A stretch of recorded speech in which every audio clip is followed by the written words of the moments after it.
Pri príležitosti marca mesiaca knihy vytvorilo kultúrne stredisko Miklóša Konkolio Tege a Mestská knižnica Hurbanovo rozprávkový svet zvaný Rozprávkovo.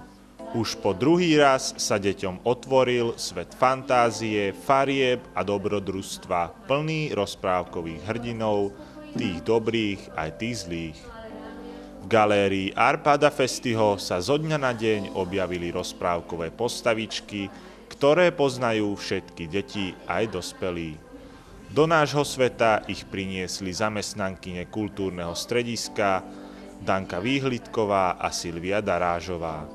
Hlavnou úlohou rozprávkova je pripomenúť deťom, že okrem televízie a počítačov existujú aj iné spôsoby, ako tráviť voľný čas. Teta knihovníčka Edita Horvátová v maske dobrej čarodejnice číta deťom, ktoré prišli do rozprávkova rozprávku. Naši školáci sú takí šikovní a odvážni, že prečítanú rozprávku vždy aj zahrajú. Pri divadielku asistuje Danka Výhlitková v kostýme Popolušky. Spolu s malým rozprávačom usmerňuje dej a upravuje kulisy. Je všeobecne dokázané, že čítanie rozprávok od útleho detstva pomáha deťom rozvíjať fantáziu a kreativitu. Deti, ktorým rodičia pravidelne čítajú, si rýchlejšie osvoja morálne zásady a pravidlá slušného správania.